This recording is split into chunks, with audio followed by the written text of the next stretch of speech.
Oke, selamat siang teman-teman. Saya ingin buat satu video cepat yang ingin menekankan begitu pentingnya free cash flow di dalam suatu valuation ya. Jadi valuation atau nilai daripada suatu perusahaan itu sangat tergantung pada free cash flow dan bukan kepada accounting earnings. Oke, saya akan berikan contoh yang singkat aja.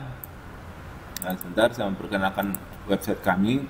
Saya Sukarnen dari Futurum Corporate Finance Advisory. Anda bisa mengunjungi website kami futurumcorfinan.com atau Anda bisa ke email ke kami futurumcorfinan@gmail.com. Apabila Anda punya pertanyaan menyangkut video ini ataupun sekitar financial modeling untuk corporate model maupun project finance. Oke. Oke, mungkin Anda bisa lihat di sini ada dua accounting treatment ya kita menyebutnya ya, mungkin gitu ya. Misalnya di dalam capital budgeting kita ada initial investment. Oke. Di sini initial investment itu kita beri ada treatment 1 ya. Sorry, I just move it here.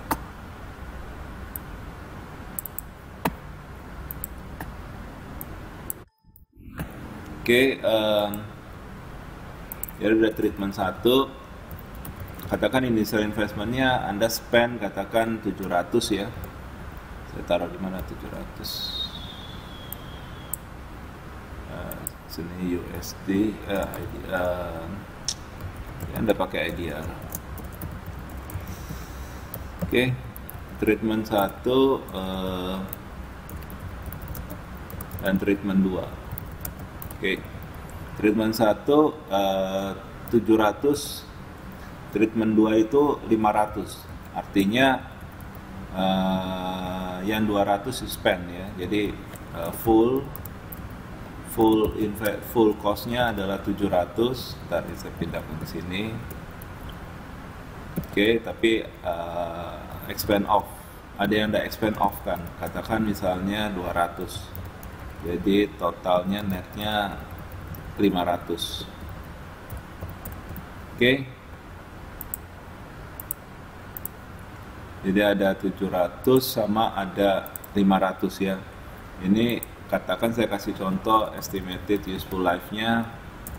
Katakan ini dibelikan aset ya. Jadi you buy it, and then the depreciable ya, depreciable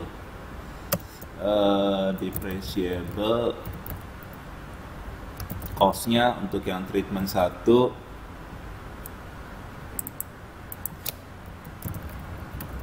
dan ada treatment 2.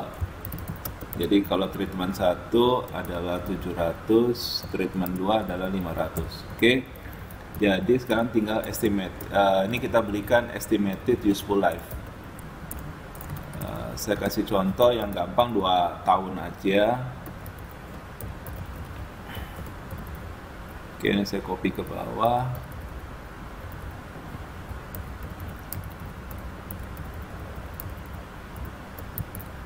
Oke, berarti kalau yang treatment 1 berarti kita sedang hitung depreciation-nya ya untuk yang treatment 1 dan treatment 2. Ini kena gampang, saya nggak perlu pakai terlalu kompleks, tinggal Anda yang pertama dibagi 2, yang ini saya bagi 2, yang kedua adalah saya bagi 2 juga. Oke, ini IDR. Ada tambahan dana 10M dengan tambahan cicilan 149. Angkanya udah ada di sini sebetulnya. Jadi dengan tambahan cicilan 17M, kita mendapat untuk tambahan pinjaman 10M, tambahan cicilannya adalah 17% atau 189 juta. Jadi sekarang kita ingin menghitung marginal atau incremental cost of borrowing. Ini tinggal Anda wrap up, kemudian Anda hitungin aja pakai rumusnya rate. Ya, jangan lupa rate, NPR-nya adalah 120, and then PMT-nya cicilannya 189, kemudian PV-nya Anda pakai minus aja 10M. Oke. Berarti ini adalah monthly basis. Ya, sekarang ini saya copy ke bawah. Kalau annual bagaimana? Kali 12 saja. Berarti ini saya kali 12.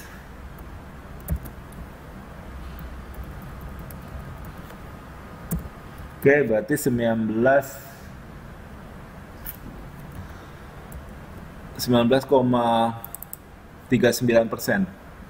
Oke. Saya kasih warnanya sebol.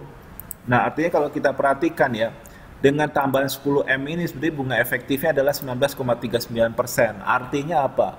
Ya, itu tergantung cara mengartikan how to interpret this. Oke. How to interpret this? How to is that correct? Interpreted this.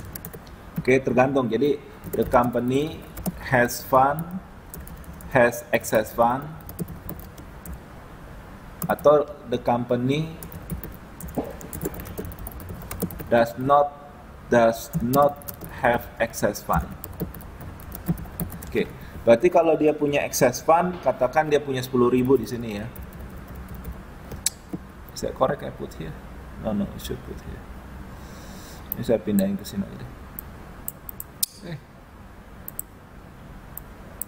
Ya, jadi sini ini option pertama, ini option kedua. Oke, jadi katakan perusahaan. Halo, selamat siang. Nama saya Sukarnen dari Futurum Corporate Finance Advisory. Saya membuat satu video menyangkut bagaimana mengevaluasi bunga efektif dari pinjaman. Ya, saya rasa perusahaan di dalam kegiatan ekspansinya pasti atau dalam melakukan akuisisi atau suatu proyek membutuhkan pinjaman dari bank. Ya, di Indonesia umumnya kegiatannya adalah kegiatan yang pasti mayoritas pembiayaan itu berasal dari bank. Nah, kita kadang-kadang biasanya kita akan maju kepada dua bank dan kemudian melakukan negosiasi. Nah, lalu kita ditawarkan package yang berbeda antara credit facility dari satu bank dengan bank yang lain. Nah, bagaimana? Tapi di sini saya hanya menyorot soal dua hal aja ya, yaitu untuk yang tenornya umumnya sama. Perbedaannya adalah di jumlah pinjamannya yang diperoleh dari bank plus sama, atau umumnya kalau di properti dikenal sebagai loan to value rasio, plus sama suku bunganya berbeda. Oke. Saya kasih contoh aja di sini ya. Anda bisa masuk ke website kami. Sebentar saya perbesar.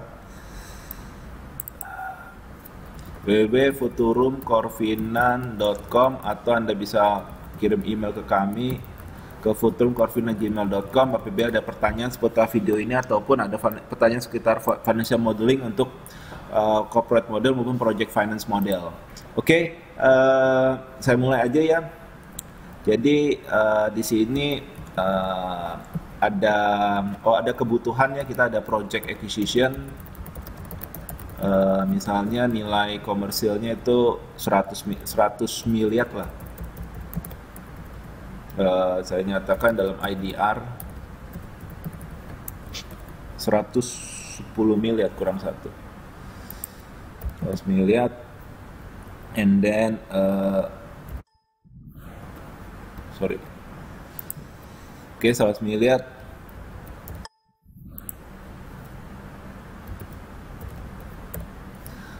Kemudian Anda memiliki credit facility option ya, credit facility option.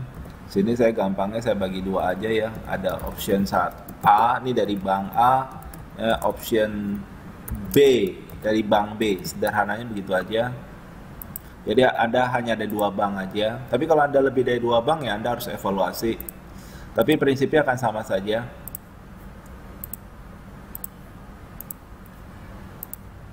Oke, and then jadi ini credit facility optionnya, kemudian loan to value-nya. Bank pertama atau bank A itu menawarkan 80%, bank B 90%. Jadi pinjamannya kita dapat katakan mortgage debt-nya itu yang bank pertama berarti kita kali aja dengan 100 miliar. Oke. Bank kedua kita kali dengan 100 miliar.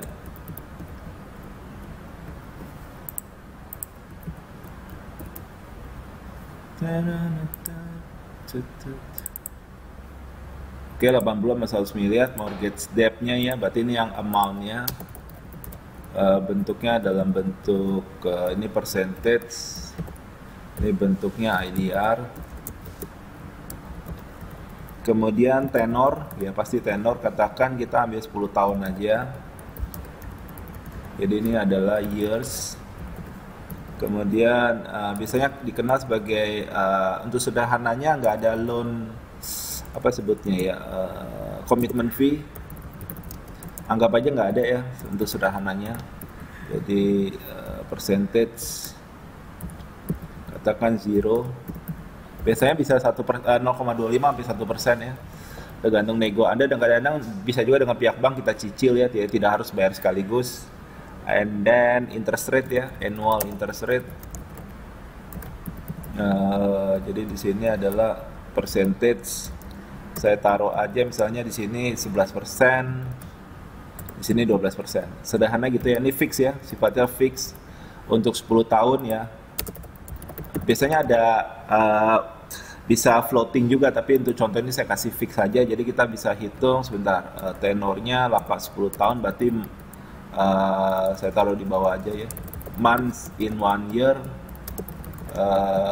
Sebentar, ini type-nya berarti installment, monthly, constant atau level monthly installment ya. Oke, type-nya 1 year itu 12 bulan. Kemudian berarti total months-nya kita ada 120 bulan.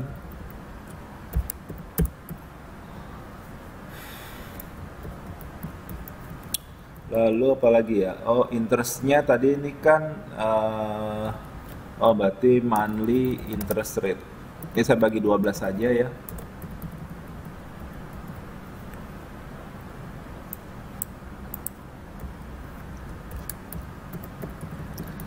Oke, 11% saya bagi 12 bulan.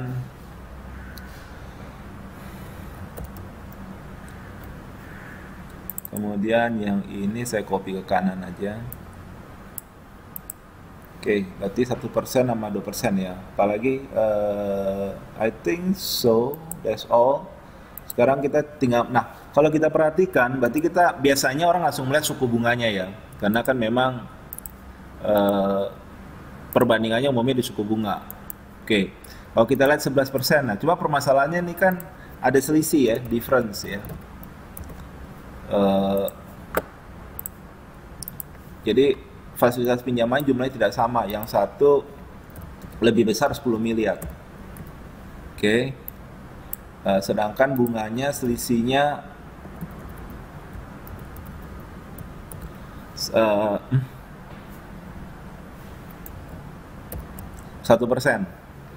Oke, jadi bedanya 1%.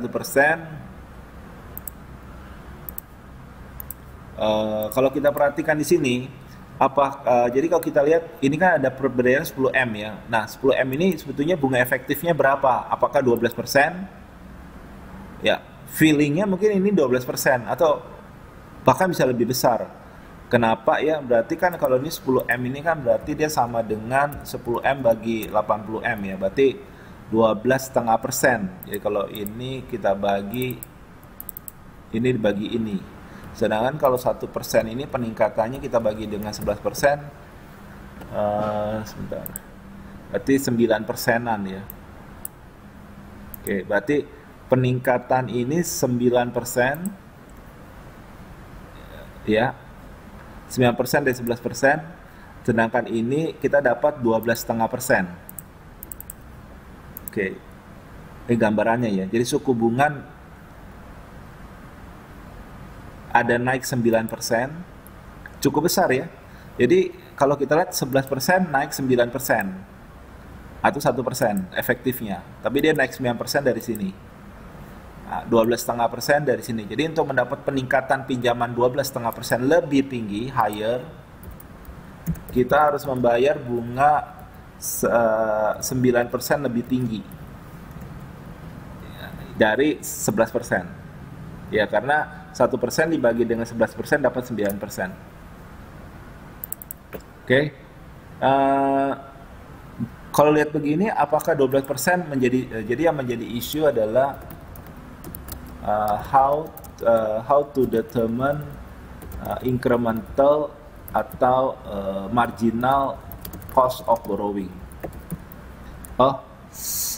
Incremental ya, cost of borrowing in this case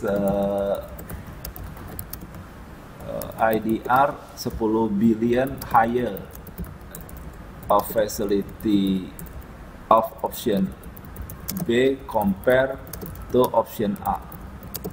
Oke, how to determine ya, ini isunya nih ya. Sorry, saya bold. Ya, lalu sekarang how to solve this. Oke, sekarang berarti kita harus menentukan selisih antara ini ya. Berarti sekarang saya copy aja dari atas. Untuk C, saya paste ke bawah. Berarti, saya taruh di sini aja deh. Sorry. Oke, saya delete dulu deh. Kita tunjukkan di sini aja deh. Berarti ini option A, ini option B. Option B dulu ya, karena lebih tinggi. Option A, option B, ini option A. Oke, berarti pertama credit facility-nya dulu ya. Kemudian interest rate, monthly interest rate, monthly payment. Oke, berarti di sini tadi kita belum hitung monthly payment-nya ya. Berarti kita harus tentukan dulu monthly payment-nya. Di atas saya hitung aja langsung. Oke, kita hitung monthly payment atau monthly installment. Konstan kali ya, ini kan konstan atau level monthly installment. Oke, Anda bisa menggunakan fungsi yang sederhana aja, PMT. Rate-nya adalah 0,92, NPR-nya 120, PV-nya Anda masukkan minus, jangan lupa, karena nanti supaya cicilannya positif. Oke, dia dapat 1 juta, 1,1 juta, 1,1 miliar. Oke, 1,1 miliar ini saya copy ke kanan, 1,2. Jadi yang pertama installmentnya itu saya kasih warna apa ya? Yang satu lagi installmentnya lebih tinggi, selisihnya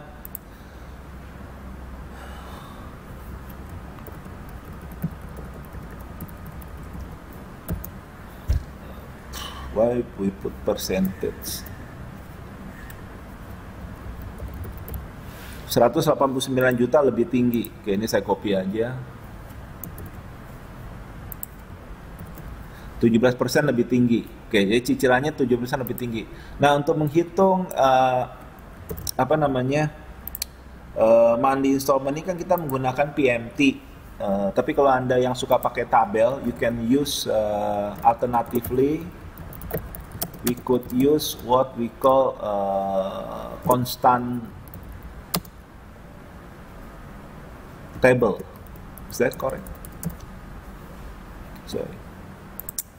Constant mortgage payment, ya, atau dikenal sebagai loan constant. Okay, we can alternatively we could use loan constant table. Oke, Anda bisa download aja di mana itu ada di ini. Lalu kita tinggal lihat aja. Jadi selain menghitung pakai PMT, Anda bisa menghitung. Jadi kalau ini kita we use PMT formula ya. Kalau ini sederhana aja, Anda tinggal melihat ini kan 12 tahun, 10 tahun. 10 tahun bunganya 11%. Anda cari di sini aja tabelnya. 11%. Ini 11%, 10 tahun, berarti dapatnya ini. Hopefully it is correct. Copy. Jadi 11% 10 tahun. This is monthly mortgage payment. Okay, I just paste here.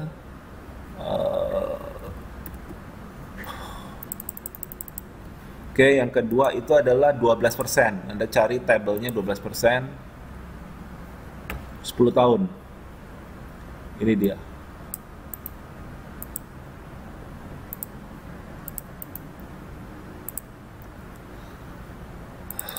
Oke. Lalu tinggal Anda kali aja. Berarti monthly installment-nya during the term itu tinggal Anda kali ini dikali dengan pokoknya. Yes, we got that. Oke, easy.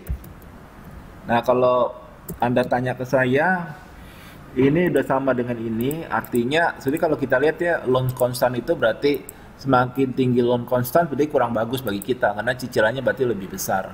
Berarti komitmen dana lebih besar. Oke, sekarang kita ingin menghitung bunga efektifnya ya. Oke, saya bold dulu, saya kasih warna bit light. Lalu saya taruh di tengah. Oke, ini option A credit facility, option B credit facility 90 miliar. Yang ini berarti 80 M. Kemudian monthly payment-nya yang pertama adalah 1291, yang ini adalah 1102. Oke, kita cari selisihnya different.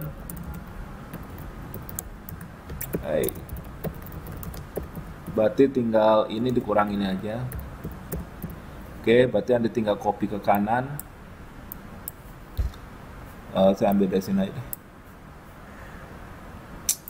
I'm doing.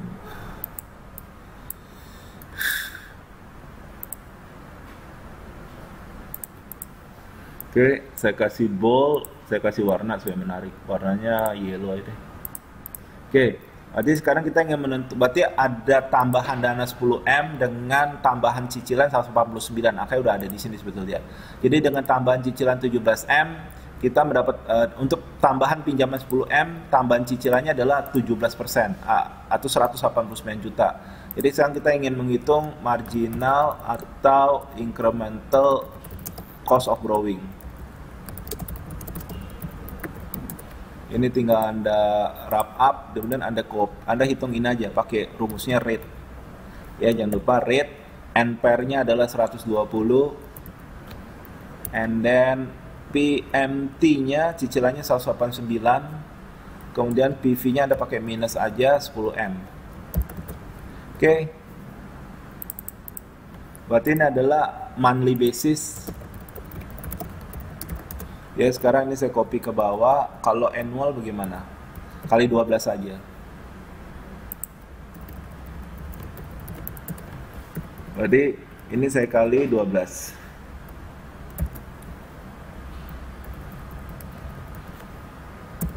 Oke, berarti 19,39%. Oke. Saya kasih warnanya, saya bold. Nah, artinya kalau kita perhatikan ya, dengan tambahan 10M ini sebenarnya bunga efektifnya adalah 19,39%. Artinya apa? Ya, itu tergantung cara mengartikan how to interpret this. Oke. How to interpret this? How to is that correct? Interpreted this. Oke, tergantung. Jadi the company has excess fund, atau the company does not have excess fund. Oke, berarti kalau dia punya excess fund, katakan dia punya 10.000 di sini ya. Is that correct? I put here? No, I should put here. Ini saya pindahin ke sini aja. Ya, jadi sini ini option pertama, ini option kedua. Oke, jadi katakan perusahaan punya excess, dia punya di sini 10.000.